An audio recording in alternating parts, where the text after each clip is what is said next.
Assalamualaikum warahmatullahi wabarakatuh. Kami dari kelompok 4 akan menjelaskan tentang kebijakan pengelolaan SDM kesehatan, indikator pengelolaan SDM, permasalahan wilayah seperti kekurangan tenaga, distribusi tidak merata, dan tantangan retensi. Berikut adalah nama-nama anggota dari kelompok kami. Presentasi kali ini akan kita mulai dengan latar belakang.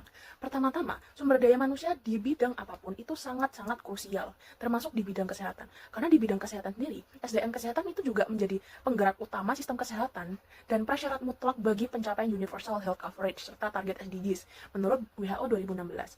Adapun juga sumber daya manusia di bidang kesehatan itu menentukan kualitas pelayanan, akses masyarakat, dan ketahanan sistem kesehatan. Namun, walaupun sumber daya manusia di bidang kesehatan ini penting, masih ada masalah yang harus kita tangani, seperti kekurangan tenaga. Ditemukan bahwa kurang lebih 65% puskesmas memiliki standar minimal 9 jenis tenaga kesehatan, yang diperkirakan itu kekurangan 65.000 dokter spesialis pada tahun 2032. Adapun juga distribusi yang masih tidak merata. Kurang lebih 70% tenaga dokter itu terkonsentrasi di Pulau Jawa, sehingga menimbulkan kesenjangan di Pulau Papua, Nusa Tenggara Timur, dan Kalimantan Timur. Adapun juga tantangan retensi, wilayah-wilayah yang sudah memiliki SDM kesehatan itu justru sulit untuk dipertahankan karena ada masalah DTPK seperti wilayah terpencil, tertinggal, perbatasan, dan kepulauan. Selanjutnya kita akan membahas kebijakan pengelolaan SDM kesehatan. Pertama-tama kita mulai dari definisi pengelolaan SDM kesehatan itu sendiri. Menurut Permenkes 13/2025, pengelolaan sumber daya manusia kesehatan adalah serangkaian proses sistematis yang mencakup perencanaan, pengadaan, pendayagunaan, peningkatan mutu, dan pemenuhan kesejahteraan tenaga kesehatan. Landasan hukumnya seperti yang sudah saya sebutkan berada pada Peraturan Menteri Kesehatan Nomor 13 Tahun 2025, Amanat Peraturan Pemerintah Nomor 28 Tahun 2024, dan juga Amanat Undang-Undang Nomor 17 Tahun 2023 tentang Kesehatan.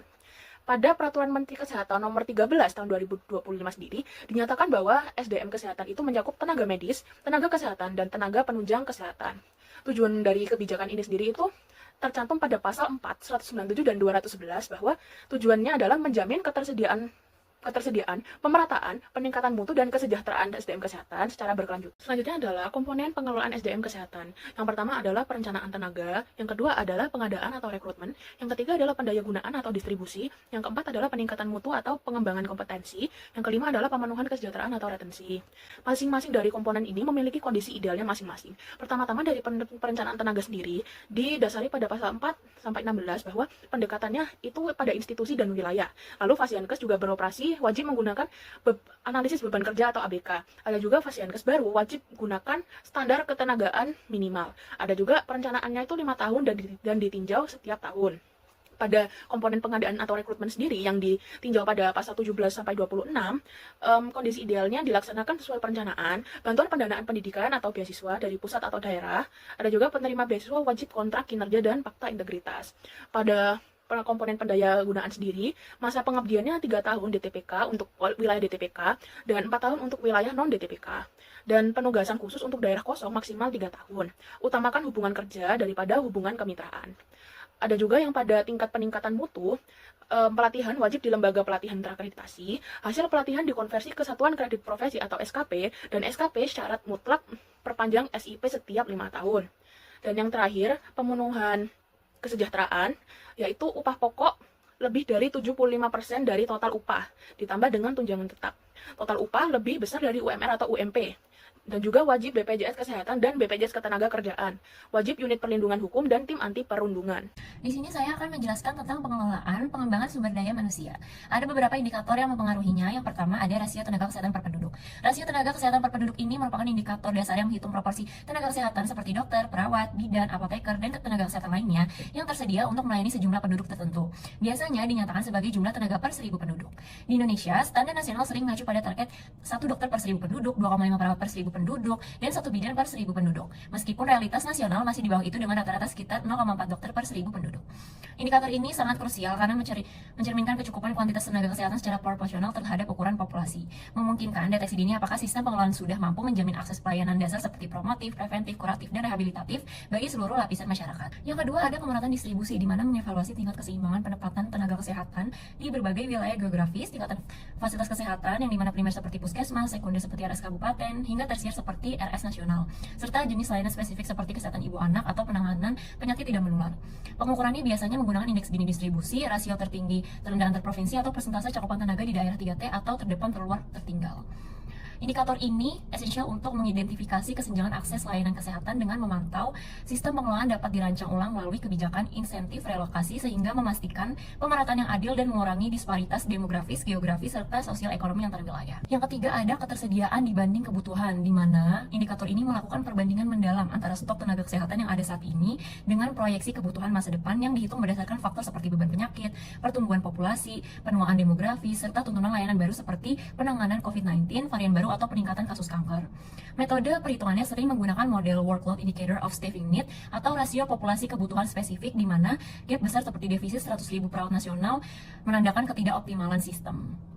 Indikator ini membantu menilai efektivitas perencanaan jangka menengah dan panjang yang memungkinkan alokasi anggaran tepat sasaran untuk rekrutmen, pendidikan vokasi, atau kolaborasi dengan swasta. Selanjutnya ada turnover dan retention rate, di mana turnover rate mengukur presentasi tenaga kesehatan yang meninggalkan institusi, fasilitas, atau wilayah dalam periode tertentu. Sedangkan retention rate menghitung proporsi yang bertahan minimal 3-5 tahun di posisi yang sama. Faktor pemicu turnover tinggi ini termasuk beban kerja melebihi 40 jam per minggu, burnout atau kurangnya dukungan psikososial, sementara retention baik ditandai dengan program karir jelas dan work-life balance. Indikator ini krusial untuk mengevaluasi keberlanjutan sistem karena turnover tinggi memicu biaya pelatihan ulang mencapai miliaran rupiah per tahun, serta gangguan kontinuitas pasien. Dan juga monitoring rutin ini memungkinkan intervensi seperti skema insentif non-finansial atau finansial sehingga memperkuat stabilitas workforce dan mengurangi ketergantungan pada kontrak sementara yang rentan turnover. Yang terakhir ada kompetensi tenaga kesehatan, di mana di sini dinilai melalui serangkaian asesmen seperti sertifikasi profesi, pelatihan berkelanjutan via continuing medical education atau professional development yang minimal 100 jam per 5 tahun, uji kompetensi klinis atau audit mutu berbasis evidence-based practice. Ini mencakup kemampuan menangani kasus kompleks seperti stroke akut, penggunaan teknologi telemedicine, atau protokol menangani antimikroba resisten. Indikator ini memastikan bahwa kualitas layanan tidak hanya bergantung pada jumlah tenaga, tetapi juga kemampuan adaptif terhadap inovasi medis global dan kebutuhan lokal. Selanjutnya saya akan menjelaskan tentang permasalahan sumber daya manusia kesehatan, di mana ada 3 faktor di sini. Yang pertama ada kekurangan tenaga kesehatan, yang merupakan masalah struktural kronis di Indonesia dengan defisit diperkirakan mencapai 300-500 ribu orang di berbagai profesi, terutama di tingkat puskesmas dan rumah sakit daerah terpencil. Penyebab utamanya meliputi produksi lulusan lambat, penuaan workforce, serta dampak pandemi yang mempercepat pensiun dini. Kondisi ini secara nyata menghambat pencapaian cakupan layanan primer 95% seperti posbinu PTM atau screening kanker serviks yang meningkatkan angka kematian ibu dan bayi di daerah, serta membebani sistem rujukan nasional. Next ada distribusi tenaga kesehatan tidak merata, di mana ditandai dengan konsentrasi ekstrim di mana 70% dokter dan perawat berada di Jawa, sementara provinsi seperti Papua, NTT, dan Maluku hanya memiliki 1-5 dokter per 10.000 penduduk, jauh di bawah standar. Faktor pemicu termasuk infrastruktur buruk, intensif rendah, dan preferensi pribadi tenaga muda untuk kota besar. Akibatnya, akses layanan di daerah tertinggal sangat terbatas, dan masalah ini melemahkan sistem kesehatan nasional secara keseluruhan karena ketidakmerataan memperburuk disparitas outcome kesehatan antar wilayah dan menghalangi pencapaian equity dalam JKN. Faktor terakhir, ada tantangan literasi tenaga kesehatan, di mana bersumber dari gaji pokok rendah yang disebutkan dokter PNS digaji 7-15 juta rupiah versus swasta 30-50 juta rupiah. Lalu ada beban kerja ekstrim, yaitu shift 12-24 jam, lalu isolasi sosial di daerah terpencil, dan minimnya jalur pengembangan karir seperti spesialisasi atau kepemimpinan. Akibatnya, 20-30% tenaga kontrak tidak lanjut setelah 2 tahun, banyak migrasi ke Malaysia atau Australia, atau beralih profesi. PMK 13 tahun 2025 secara spesifik mengatasi ini melalui mandat intensif daerah tertinggal dan program kesejahteraan holistik. Tanpa retensi kuat, sistem mengalami siklus turnover mahal, gangguan kontinuitas perawatan kronis seperti diabetes, dan ketergantungan pada tenaga asing sementara yang semuanya mengerosi efektivitas pengelolaan SDM jangka panjang. Analisis kesenjangan dan penyebab, perbandingan antara kondisi ideal dan kondisi nyata. Berdasarkan kebijakan dalam PMK nomor 13 tahun 2025, kondisi ideal pengelolaan SDM kesehatan menuntut adanya perencanaan berbasis analisis beban kerja atau yang biasa disebut dengan ABK, distribusi tenaga yang merata, pengembangan kompetensi berkelanjutan, serta sistem retensi yang menjamin kesejahteraan tenaga kesehatan. Dalam kondisi ideal, setiap fasilitas pelayanan kesehatan memiliki jumlah tenaga yang cukup, tersebar secara adil, kompeten, serta memiliki jaminan kesejahteraan dan perlindungan kerja. Namun, kondisi nyata di lapangan menunjukkan adanya kesenjangan yang cukup besar. Masih ditemukan kekurangan tenaga kesehatan di berbagai fasilitas, terutama di daerah terpencil. Selain itu, distribusi tenaga kesehatan yang masih belum merata. Hal ini disebabkan oleh permasalahan yang pertama, ada insentif kurang. Insentif yang belum memadai bagi tenaga kesehatan, khususnya yang bertugas di daerah terpencil atau sulit dijangkau. Masih banyak tenaga kesehatan yang merasa kompensasi yang diterima belum sebanding dengan beban kerja, risiko pekerjaan, serta kondisi lingkungan kerja. Lalu yang kedua ada fasilitas terbatas. Di beberapa wilayah, terutama daerah terpencil, fasilitas pelayanan kesehatan masih belum dilengkapi dengan peralatan medis yang memadai, infrastruktur yang layak, serta dukungan logistik yang cukup. Kondisi ini tidak hanya menyulitkan tenaga kesehatan dalam memberikan pelayanan optimal, tetapi juga menimbulkan rasa tidak aman dan ketidaknyamanan.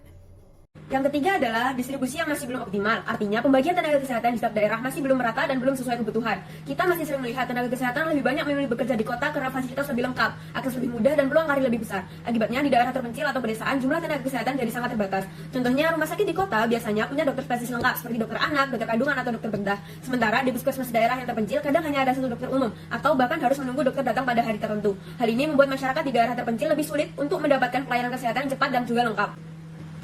Penyebab berikutnya adalah beban kerja yang tinggi. Kalau jumlah tenaga kesehatan sedikit, otomatis pekerjaan yang ada harus ditangani oleh orang yang lebih sedikit. Ini membuat beban kerja mereka jadi lebih berat dari yang seharusnya. Dalam kondisi ideal, tugas tenaga kesehatan itu dibagi sesuai peran masing-masing supaya kerja lebih efektif. Tapi di lapangan, seringkali satu orang harus mengerjakan banyak tugas sekaligus. Contohnya, seorang perawat di puskesmas tidak hanya melayani pasien, tetapi juga mengurus administrasi, membantu program imunisasi, ikut penjualan kesehatan, dan membuat laporan.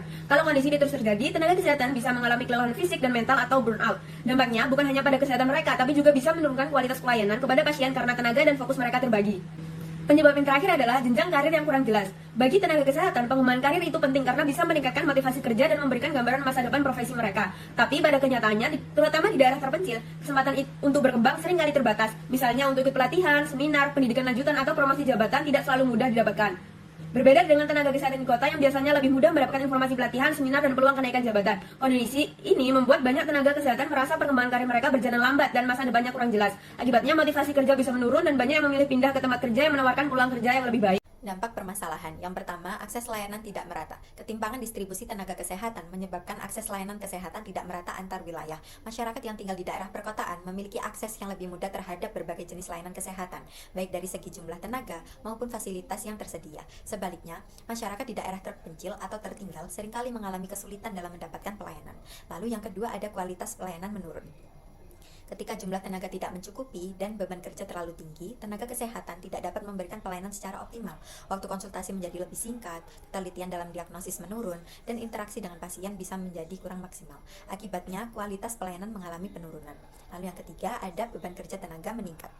Tenaga kesehatan harus menangani lebih banyak pasien, seringkali tanpa didukung oleh tenaga tambahan yang memadai. Kondisi ini tidak hanya berdampak pada kelelahan fisik, tetapi juga tekanan mental yang tinggi. Lalu yang terakhir, ada ketimpangan kesehatan antar wilayah. Perbedaan ketersediaan tenaga kesehatan dan kualitas pelayanan antar wilayah berdampak pada ketimpangan derajat kesehatan masyarakat. Wilayah dengan tenaga kesehatan yang cukup dan fasilitas yang memadai memiliki indikator kesehatan yang jauh lebih baik, seperti angka kesembuhan yang tinggi dan angka kematian yang lebih rendah. Namun sebaliknya, wilayah yang kekurangan tenaga kesehatan cenderung memiliki kondisi kesehatan masyarakat yang lebih buruk. Baik, selanjutnya pada slide ini kita bakal membahas mengenai kekuatan dari PMK nomor 13 tahun 2025 dalam menjawab beberapa permasalahan SDM kesehatan di Indonesia. Yang pertama, kebijakan ini menggunakan pendekatan sistem yang terintegrasi antara pemerintah pusat dan daerah, sehingga diharapkan kebijakan yang dibuat bisa lebih selaras dan tidak berjalan sendiri-sendiri. Lalu yang kedua, PMK ini menjamin 4 aspek penting, yaitu ketersediaan, pemerataan, mutu, dan kesejahteraan tenaga kesehatan. Lalu yang ketiga, regulasi ini juga menghapus tumpang tindih kebijakan sebelumnya dengan mengkonsolidasikan sekitar 61 peraturan menjadi satu sehingga lebih jelas dan terarah. Lalu selain itu, PMK ini memiliki dasar hukum yang sangat kuat dan paling penting terhadap sanksi tegas bagi pelanggaran, terutama terkait remunerasi dan perlindungan tenaga kesehatan, sehingga kebijakan ini tidak hanya bersifat normatif saja, tetapi juga memiliki kekuatan implementasi. Namun, meskipun kebijakan ini sudah sangat baik, dalam implementasinya masih terdapat beberapa tantangan. Yang pertama, kapasitas daerah yang tidak merata, baik dari segi fiskal maupun sumber daya manusia, sehingga tidak semua daerah itu mampu menjalankan kebijakan dengan optimal. Kedua, sistem informasi yang belum optimal, karena data SDM kesehatan ini di berbagai daerah masih belum akurat dan belum terintegrasi dengan yang ada di pusat. Lalu yang ketiga, koordinasi lintas sektor yang cukup kompleks, karena pengelolaan SDM kesehatan melibatkan banyak sekali pihak seperti Kementerian Kesehatan, Pendidikan, lalu dalam negeri, dan lainnya. Dan yang terakhir, yang keempat, adalah perubahan budaya organisasi yang membutuhkan waktu, terutama dalam beralih dari sistem lama ke sistem yang lebih transparan dan terstruktur. Lalu untuk mengatasi berbagai tantangan tersebut diperlukan strategi implementasi yang tepat. Yang pertama, penguatan koordinasi antara pemerintah pusat dan daerah agar kebijakan dapat berjalan dengan selaras. Lalu yang kedua, distribusi tenaga kesehatan harus berbasis kebutuhan wilayah atau need based, khususnya di daerah 3T. Yang ketiga, peningkatan sistem monitoring dan evaluasi melalui pemanfaatan data seperti Signas. Lalu yang keempat, penyediaan insentif dan fasilitas yang memadai untuk meningkatkan retensi tenaga kesehatan. Dan yang terakhir adalah pemanfaatan teknologi kesehatan, yakni seperti telemedicine untuk mendukung pelayanan di daerah terpencil. Selanjutnya adalah studi kasus. Berdasarkan berita dari Floresa, di beberapa kabupaten di NTT masih sangat kekurangan dokter spesialis. Bahkan ada rumah sakit yang belum memiliki dokter spesialis tertentu seperti kandungan atau syaraf. Akibatnya, pasien yang butuh penanganan khusus harus dirujuk ke daerah lain. Kasus ini menunjukkan kalau sampai sekarang distribusi tenaga kesehatan di Indonesia masih belum merata, terutama di daerah kepulauan dan terpencil seperti NTT. Kalau dilihat dari kasus ini, masalah utamanya adalah jumlah dokter spesialis yang masih jauh dari kebutuhan. Contohnya, di RSUD Ruteng saat ini hanya ada 14 dokter spesialis, padahal kebutuhan idealnya sekitar 74 dokter spesialis. Artinya jumlah yang ada sekarang masih sangat kurang. Akibatnya, pelayanan kesehatan jadi kurang maksimal, terutama untuk kasus-kasus yang membutuhkan tindakan spesialis seperti operasi, persalinan beresiko, atau penyakit syaraf.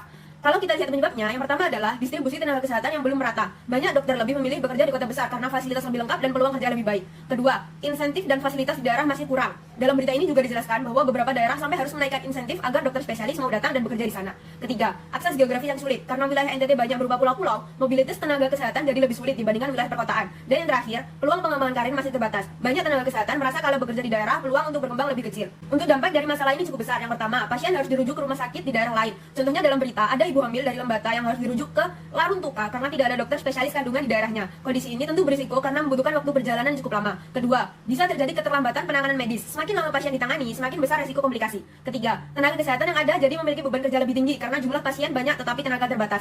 Dan dampak terakhir adalah ketimpangan akses kesehatan karena masyarakat di daerah terpencil tidak mendapatkan layanan yang sama seperti masyarakat di kota. Solusi yang bisa dilakukan adalah distribusi tenaga kesehatan harus disesuaikan dengan kebutuhan wilayah. Kemudian, pemerintah perlu memberikan insentif khusus untuk daerah terpencil agar lebih menarik bagi dokter spesialis. Selain itu, fasilitas rumah sakit juga harus diperkuat supaya tenaga kesehatan bisa bekerja lebih optimal. Dan solusi tambahan yang bisa digunakan adalah telemedicine, supaya konsultasi dengan dokter spesialis tetap bisa dilakukan walaupun belum tersedia langsung di daerah. Kalau dikaitkan dengan PMK nomor 13 tahun 2015, kebijakan ini sebenarnya sudah mengatur bahwa perencanaan dan distribusi SDM kesehatan harus berdasarkan kebutuhan wilayah. Artinya, pemerintah harus memastikan bahwa setiap daerah mendapatkan tenaga kesehatan sesuai kebutuhannya, termasuk daerah terpencil seperti NTT. PMK ini juga menekankan pentingnya kesejahteraan tenaga kesehatan, karena kesejahteraan yang baik bisa meningkatkan retensi atau membuat tenaga kesehatan bertahan lebih lama di daerah penugasan. Selain itu, monitoring kebutuhan SDM kesehatan juga dilakukan melalui sistem informasi kesehatan agar distribusi tenaga kesehatan bisa jadi lebih terkontrol. Sebagai kesimpulan, bahwasanya pengelolaan SDM kesehatan merupakan kunci utama dalam membangun sistem kesehatan yang kuat dan berkeadilan. Namun sayang saat ini Indonesia masih menghadapi 3 permasalahan utama, yaitu kurangnya tenaga kesehatan, distribusi yang belum merata, serta rendahnya retensi tenaga kesehatan terutama di daerah terpencil. Maka dari itu, PMK nomor 13 tahun 2025 hadir sebagai kebijakan yang komprehensif karena mengintegrasikan seluruh aspek pengelolaan SDM kesehatan. Namun demikian, keberhasilan kebijakan ini sangat-sangat bergantung pada implementasi yang efektif, termasuk komitmen pemerintah, kapasitas daerah, sistem informasi yang baik, serta kolaborasi lintas sektor. Untuk mengatasi permasalahan tersebut diperlukan solusi yang bersifat komprehensif dan berkelanjutan. Pertama, peningkatan jumlah tenaga kesehatan melalui pendidikan dan rekrutmen yang terencana. Yang kedua, pemerataan distribusi tenaga berbasis kebutuhan wilayah, khususnya di daerah terpencil dan tertinggal. Yang ketiga, pemberian insentif yang memadai untuk meningkatkan retensi tenaga kesehatan. Selain itu, pemanfaatan teknologi seperti telemedicine serta penguatan sistem informasi juga menjadi langkah penting. Dan tidak kalah penting, diperlukan kolaborasi antara pemerintah pusat, daerah, dan sektor terkait agar kebijakan dapat berjalan secara optimal. Berdasarkan analisis yang telah dilakukan, terdapat beberapa rekomendasi yang dapat diberikan. Pertama, perlu adanya upaya yang lebih terintegrasi dalam pemerataan distribusi tenaga kesehatan berbasis kebutuhan wilayah, terutama di daerah 3T. Dua, peningkatan kesejahteraan dan insentif tenaga kesehatan menjadi faktor kunci dalam menjaga retensi. Ketiga, penguatan sistem monitoring berbasis data seperti Signas sangat penting untuk mendukung pengambilan kebijakan yang cukup tepat. Dan terakhir, diperlukan kolaborasi yang kuat antara pemerintah pusat, daerah, serta sektor terkait untuk memastikan implementasi berjalan dan kebijakan berjalan secara efektif. Berikut adalah sumber-sumber yang kami gunakan untuk membuat PPT ini. Sekian dari kelompok kami, terima kasih. Wassalamualaikum warahmatullahi wabarakatuh.